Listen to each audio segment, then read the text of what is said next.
So I normally don't talk about this subject unless it's a patriotic holiday, but I just finished a book called Unafraid by Navy SEAL Eddie Penny, and he said something at the end of the book that made me feel compelled to talk about this today.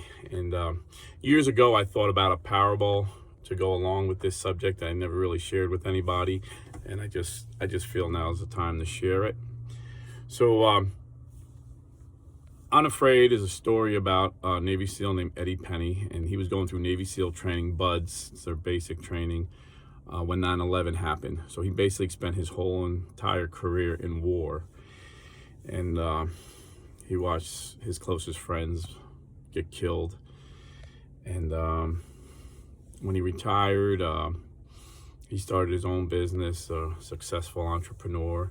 And he would do some volunteer work and give speeches to schools. And he was giving this speech to some high school athletes.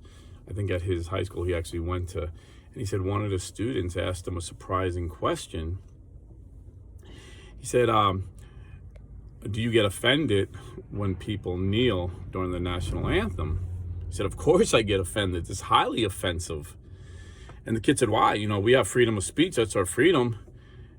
And he's like, I've watched my best friends die for that flag.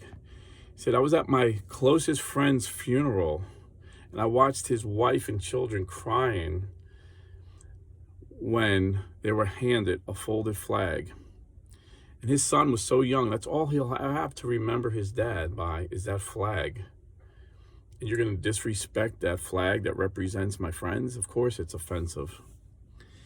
You know, and that question could only be asked in a time as this. You know, there's an old saying that hard times make strong men, and strong men make good times, but good times make weak men who make hard times. And it's only because of strong men like Navy SEAL Chief Petty Officer Eddie Penny that these kids today live in such easy times that they could even think about that they have no clue. See, because in wars past, everybody went. These past 20 years, the longest war we've ever had in our history, the war in Afghanistan, less than 2% of the population served. So 90% of the population is out there having the life of ease, complaining if their air conditioner's not working too good. Well, we got men and women dying every day in the fight, you know?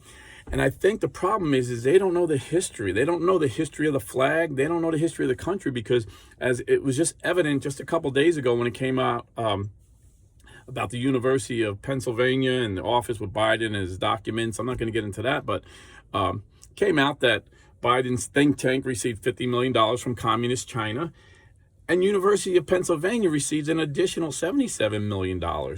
And I did a video on this months ago, maybe a year ago, how all these top universities received money from communist China. Harvard over 100 million, Princeton over 90 million, and it's like all of them, all these top schools. You know, and you don't think communist China wants something in return for that money? Of course they do, and we know what it is. At least what we do know of it, it's not hidden that they ask the faculty not to say anything negative about communism in China. So these kids don't understand what we're fighting for. And if you look at all these players that are kneeling, 90% of them have one thing in common. Think about it. They're all college graduates. They've all been indoctrinated by these pro-communist professors. And many of them don't know the history. They don't realize after 9/11, many of these players were young during 9/11. After 9/11, this country came together, and a Republican president in the bluest of state, New York, gave a speech, gave a patriotic speech, and got a standing ovation, and crowds roared in agreement that we were going to stand united and defeat this evil, this terrorism.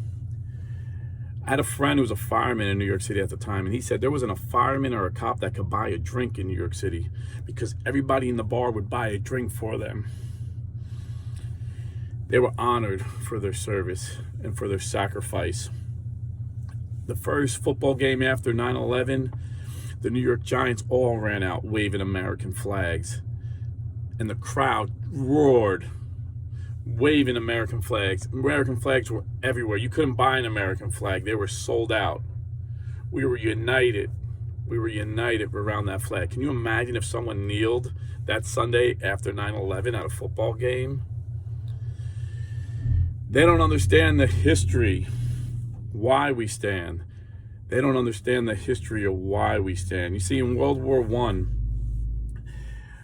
1918 World Series, we had lost over 100,000 men by the time the World Series started. Many of the players enlisted. One of the best players ever, Ty Cobb, enlisted. Shoeless Joe Jackson enlisted. It was a Boston Red Sox versus the Chicago Cubs. Half their team was in the war. And the government announced they're going to start drafting major league players after the war, after the World Series. So they bumped the World Series from October to September. It was the only time the World Series was played in September. And during the seventh inning, the New York Times reported that it didn't seem like a World Series game. The fans were quiet. It was somber. Everybody was depressed because this war was just lingering on. And we had so many men over there fighting for our freedom. And seventh inning, the Navy band just did an impromptu song. They played the Star Spangled Banner, which at the time wasn't even our national anthem. And the second baseman was on leave from the Navy, a guy named Fred Thompson. Dropped his glove, turned around and snapped to attention and looked at our American flag. And then every player on both teams stood at attention and put their hands over their heart. Then everybody in the stands did it. And at the end of the national anthem, the New York Times said everybody cheered, the loudest cheer they heard of the game, and started hugging each other. And that was a turning point in our country where the mood shifted, where we're like, yeah, we are the United States. We're fighting for good. We're fighting for freedom, and we are united. And it spread like wildfire. All the teams started playing the national anthem: football, baseball, basketball. That's where that tradition started. And, today the kids was like, well, this is an oppressive country. This flag stands for oppression. And this is where my parable comes in. There was a football game, and during the national anthem, one of the players walked out on the sidelines wearing a Ku Klux Klan hooded outfit. And the players looked at him and said, dude, that is so offensive. Why are you wearing that? And he said, no, it's not offensive. It represents freedom, and it represents righteousness. And no, the white robe represents purity, and the hood is a sign that we are against racism and prejudice. And all the players are like, oh, okay, I get it. And one player's like, no, you can't change the meaning of that uniform. That uniform means hate and racism. You just can't change what it means. They're like, no, this is what it means. And all the players said, no, I get it, man, I get it.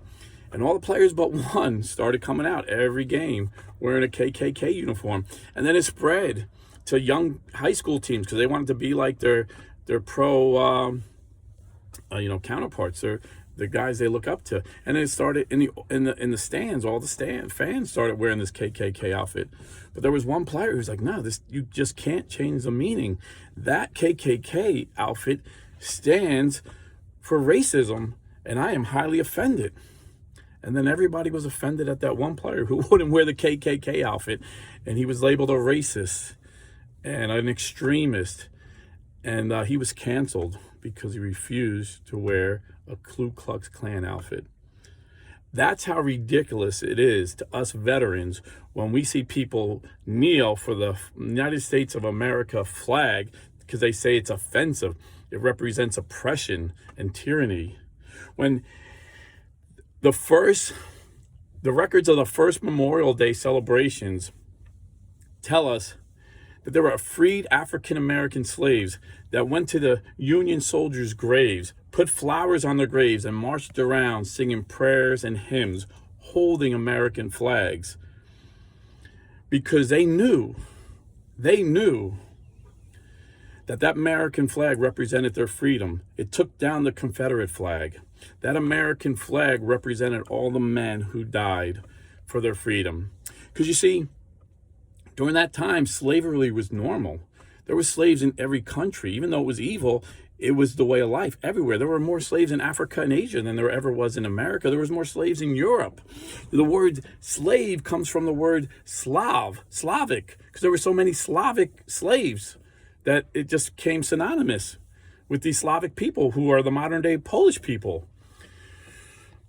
What wasn't normal was for a leader of a nation to say, if slavery isn't evil, nothing is evil. And that's what Abraham Lincoln did.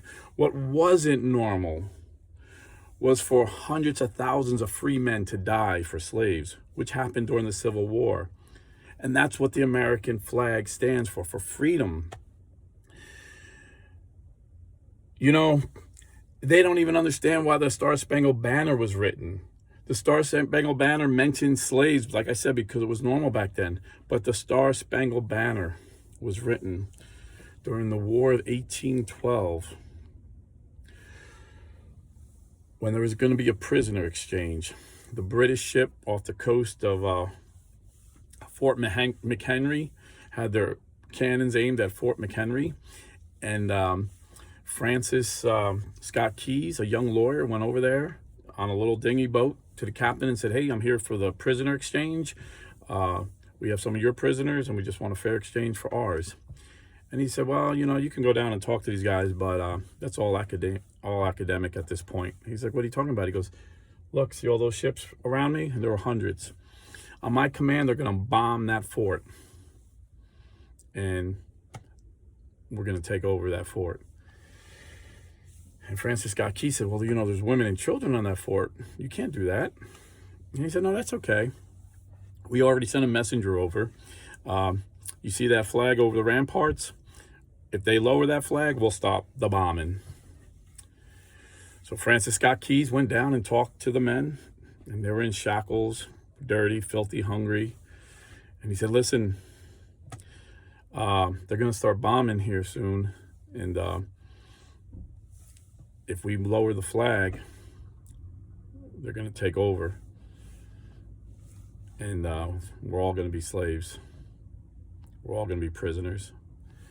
And the men said, oh, no, Francis, they can't lower the flag. And he said, well, let's pray that they don't.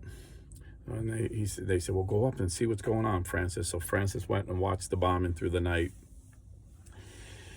And he just watched the bombs blowing up all night. And the guys kept yelling up to him, Francis, does the flag still stand? And Francis kept shouting down, yes, the flag still stands. And then it got dark. And the flag couldn't be seen in the darkness. But Francis could hear the captain saying, get that flag down. Keep aiming all the cannons at that flag. And then by the dawn's early light, the prisoners yelled, Francis, does the flag still stand? And Francis looked over the ramparts and said, yes, our flag still stands. And the men shouted with joy and started praising the Lord. And Francis Scott Key says he overheard the captain talking to the first mate. And he says, how is that bloody flag still standing? What is holding that flag up? And he said the first mate looked through his telescope and said, Captain, it's being held up by dead Americans. And the captain said, what are you talking about? He's like, there's a pile of Americans, at least 30 bodies high, holding that flag up. Apparently when one got killed, another one climbed on top and held it up till he was killed. And Francis Scott Key said he remembered at that moment the words of George Washington, when George Washington said, the Christian American would rather die on his back than live on his knees. So the next time you see the American flag being raised and the national anthem being played, remember that flag has been held up for over 200 years by dead Americans, by men like Eddie Penny and his friends who died. Men like Michael Mansour, Navy SEAL, who dove on a grenade so his friends wouldn't die. Men like Pat Tillman, who was an all-pro professional football player who gave up a $5 million contract to volunteer to be an Army Ranger and was killed in this war. Men like Tom Cotton, who graduated law school, could have had a great career in law, but instead volunteered for the Army. But he didn't volunteer to be a JAG officer working in an office as a lawyer. He volunteered to be an infantry combat officer and seen battle. You know, Eddie Penny said he liked to kill the bad guys because they would do surveillance and watch them torture and rape little boys and women. They were so evil. These terrorists were evil. He's seen the face of evil, and he enjoyed killing them. And these guys were over there fighting these evil men, risking their lives, giving their lives, so we didn't have to fight them over here. So we didn't have a 9/11. We had one 9/11, and the experts at the time said, this is going to become common like it is in Israel. We're going to have terror attacks all the time. But they were wrong because they underestimated the American fighting man that went over there and kicked ass. So the next time you tell me you respect the military and you thank them for their service, if you don't stand for that American flag, you're a damn liar. God bless and stay Catholic.